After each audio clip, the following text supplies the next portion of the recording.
This is going to be another Flower Boy exclusive.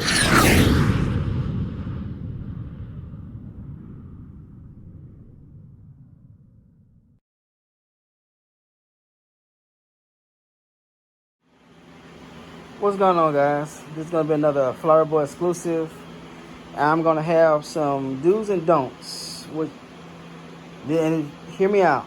This is just a tip from me to you. You can do whatever you want to do in your hanger. I have learned from several different individuals, and what they have said is totally true. So that's the reason why I'm coming to you right now. So I'm in my hanger. As you can see, I got planes of plenty hanging here on the ceiling and against my wall. Plenty of airplanes. Plenty of airplanes. But today is going to be about the PT-17. So as you can see, because I had lack of space, at one point in time I was leaving my plane like this. And I had a good friend who has stored their planes like this, and then they told me don't do that. And the reason why is because you have issues with the clunk. This one right here has a DLE-20 in it and has a funnel 2 tank, but the issue is that the clunk has turned, and the reason being it's turned because it was stored like this, and so eventually the clunk slided to the forward position. So if I didn't go through my airplane before I would decide to go for a flight, I would have never known that my clunk was completely turned around. It's not at the end, it's not loose. So eventually you can fill the tank up, and yeah, it'll fly for a few minutes, but then as soon as that fuel can't reach, as soon as the clunk can't reach that fuel because it's stuck in the turnaround position, you're in trouble. And that could be the end of your airplane and a very bad day. So I'm going to show you here so that you can learn from my mistakes, so that way you don't make those same mistakes. So again, this is my PT-17. It's got a DLE-20 on it with a funnel 2 tank.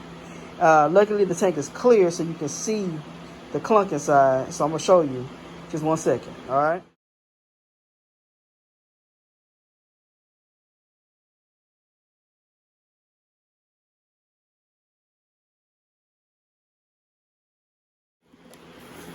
So we're going to move this cushion that I had in the tank. All right. And as you can see, forget the fuel. Sorry about that. I was trying to get it out and couldn't get it out. And thought maybe I'll put some fuel in it. Flash my light so that way y'all can see. So as y'all look deep down in there, y'all see that the clunk, that's the clunk, is completely turned around. It's completely, I said completely turned. It's right there, and it's stuck in between the I think that is the pickup, the drain, and the fuel line right there. It's supposed to be here at the end here. As you can see, there is nothing there. Nothing there. And so yeah, that line is completely turned around, and the only way that you can get that out is that you have to pull this tank completely out. So that means I got to unhook it here from the carburetor. See, that's the carburetor. So I got to unhook that part, and I have to pull the tank, the overflow line, all that has to be pulled out. It means I got to probably remove the batteries and all the cushions and everything that I had to keep the tank from moving around. All that has to be taken out just because I had it in that position. That position. So this is the way you should store your airplanes. It's how they normally would be flying or they're sitting on the ground. That's the reason why I don't do that with these. And I should have known better. And I have the same type of tanks. They're bigger tanks, but you know the clunks are still under the bottom, and that's the same for my giant scale and even this one. This guy here, he lays flat, and you know, same thing, same issue. Tank is under the bottom, and that clunk, if I had it laying on his nose, that clunk is eventually going to find its way there. And I said it because fuel tubing is real flexible.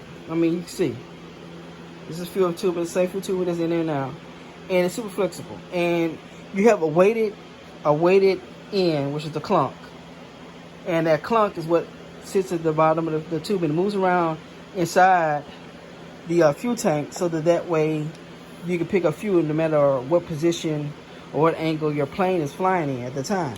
So, of course, if you have it sitting on its nose, that clunk is going to eventually move forward. And if it gets stuck like this one is, like I said before, that's going to be a real bad day. I'm not going to try to make this video long. It's already past 5 minutes. I just wanted to kind of give you a little hint, a tip. Hey, don't have your planes in that position the way that I had it originally. And let me do it again so you can see.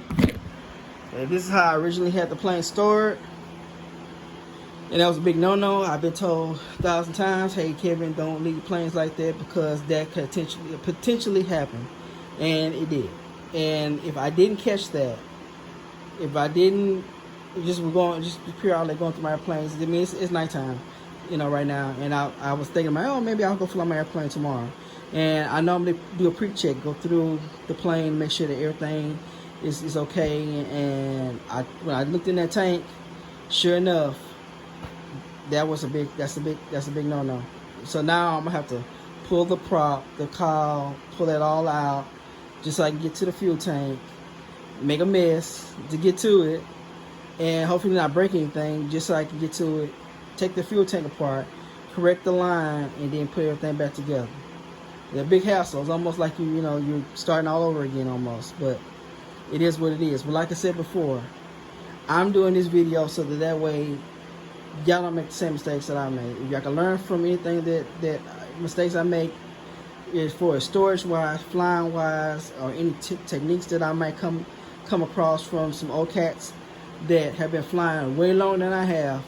You know, I've been doing this for almost 8 years now, and that was one of those things that I should know better. You know, regardless of, hey, you might have a whole lot of airplanes, and I have a lot of airplanes. This is not even, you know, nothing compared to what I have either in my storage shed or in my hangar upstairs. So, but hey, once again, try not to make the video long. It's already now too long. But please don't make the same mistake. So store your airplanes in the right position, which is like so. That's the way it should be stored. Or if you can't store it like that, hang it up. If you don't have room, you can do like me, hang them on racks. I got my wings and racks, and I got my T6 on that one. And then I got those racked up like that. And then I'm going to have to figure out how to keep this one like this once I fix that tank. Because this is too beautiful for bird. They don't even make these anymore. You know, so you definitely don't want, you know, to lose it. This is a great plane, PT-17 with, like I said again, ideally 20 on it. I painted the prop and did some detail work on the fake radio engine. You know, I really like this bird, and I want to keep it for as long as I possibly can. So I gotta do better. Anyway, as always, guys, this is Mr. Fly Right Kevin. We the Fly Right boys. We fly right. We go home, and I see y'all on the flight line. Remember, store it right, so that way you have a good flight. All right. Once again, God bless, and y'all hope y'all have a wonderful day.